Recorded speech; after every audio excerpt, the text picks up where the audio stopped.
नमस्कार, मी कीर्ती गायकवाड। स्वागत आहे आपलं आय न्यूज 28 मध्ये। चला तर मग जाणून घेऊयात महाराष्ट्रातल्या ताज्या घडामोडी। प्राथमिक आरोग्य केंद्र सुरगाणा बोरगाव येथे राष्ट्रीय किशोर स्वास्थ्य कार्यक्रमांतर्गत किशोरवयीन आरोग्य दिवस घेण्यात आला।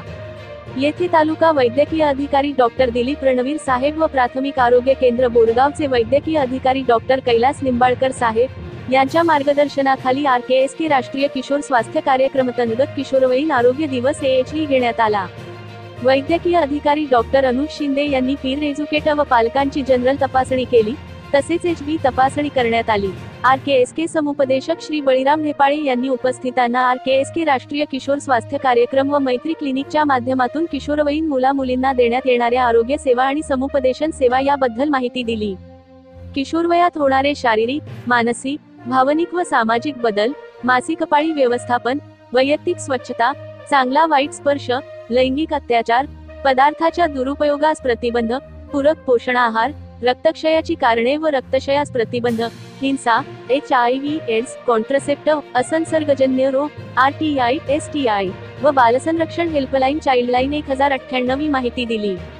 उपकेंद्र बोरगावचे INMSS पवार यांनी मुलींनी विचारलेल्या प्रश्नांची व शंकांचे निरसन व मार्गदर्शन केले। पीर एज्युकेटर्स यांची रांगोळी स्पर्धा घेण्यात आली। रांगोळी स्पर्धेत प्रथम, द्वितीय, तृतीय क्रमांक पटकावलेल्या मुलींना नोटबुक व पेन बक्षीस देण्यात आले। त्यासोबतच रांगोळी स्पर्धेत सहभागी प्रत्येक पीर एज्युकेटर्स यांना प्रोत्साहन बक्षीस देण्यात आले। सदर कार्यक्रमास गावातील प्रतिष्ठित व्यक्ती, आशा, नागरिक, मुख्याध्यापक, शिक्षक, पीर एज्युकेटर्स व त्यांचे पालक उपस्थित होते। किशोरवयीन आरोग्य दिवस यशस्वी करण्यासाठी MPW श्री हेमंत बागुल यांचे मोलाचे सहकार्य लाभले। सुरगाणा प्रतिनिधी उमेश खांडवीची रिपोर्ट। लगेच बक्षीस आहे आणि त्यानंतर आता ही जी रांगोळी स्पर्धा झाली त्याचं बक्षीस वितरण त्यांच्याच हस्ते करण्यात येईल आणि ते विजेत्यांची घोषणा पण केली जाईल। काहीच करायची